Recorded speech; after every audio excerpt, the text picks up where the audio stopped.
Today we're looking at the Justice and Law quotes from a view from the bridge. The first quote that comes up that is about justice and law is about what the people in the area think of a lawyer, and it's the lawyer means the law. Now, Alfio further on talks about how they don't like it when he passes them in the street, they see it as unlucky. As what a lawyer means, it means the law and they don't always agree with it. They like to take the law into their own hands.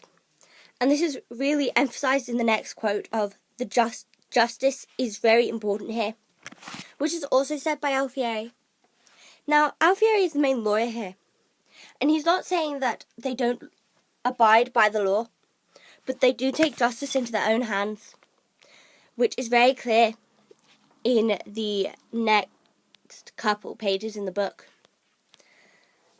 Alfieri also doesn't always feel the strength that he needs to do it, and he believes sometimes he feels powerless. As he says in this quote, another lawyer, quite differently dressed, heard the same complaint and sat there as powerless as I.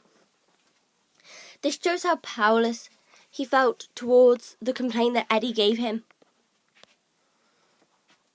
He even looks forward to see what he thinks it would be like in the future. And he sees something he doesn't like, however, he has no power to stop it. The next quote that Alfieri says is, his eyes were like tunnels. What he means here is they were glazed over and focused mainly. The next part of the quote is, my first thought was that he had committed a crime. Now, Eddie hadn't committed a crime. In fact, he was here to tell Alfieri of a crime. However, the law could do nothing about this crime, as it was not a real crime. Alfieri soon realises that the tunnels that he was talking about were mainly focused on his anger towards Rodolfo.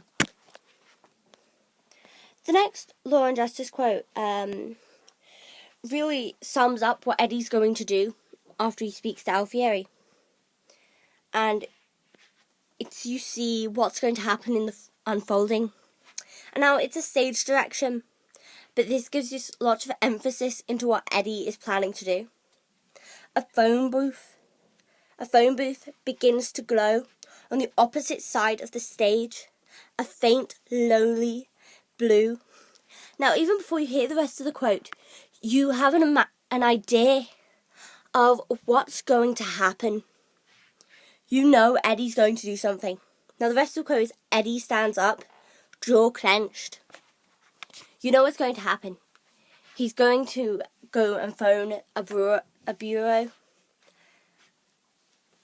of immigration to tell on Marco and Rodolfo.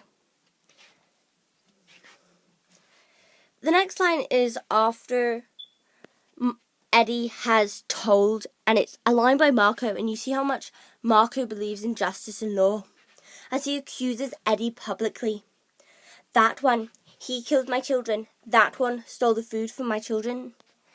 He accuses him of that, and then he publicly says, that one, I accuse that one, pointing directly at Eddie. Now, Eddie is to blame for them to be locked up.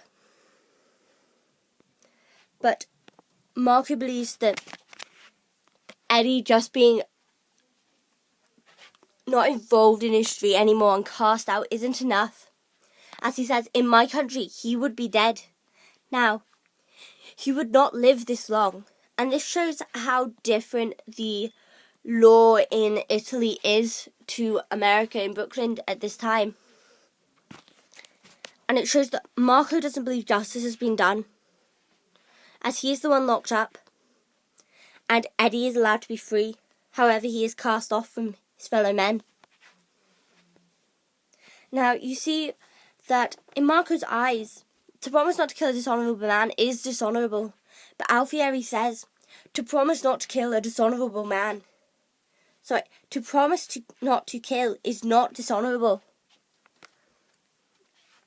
Now, Marco promises, but he lies, and he goes to a church to pray. But before he does this, he says to Alfieri, all the law is not in a book. And what he means here is the law doesn't cover everything, and justice is not always seen to the people who do wrong. But Alfieri has to follow the law that's in a book. He can't take justice into his own hands. Now, you see later on that Alfieri, looking back on this, says, most of the time now, we settle for half, and I like it better. What Alfieri means here is that he likes half the commotion, and he'll take all the law that's in a book over justice, as it's a lot easier to go through.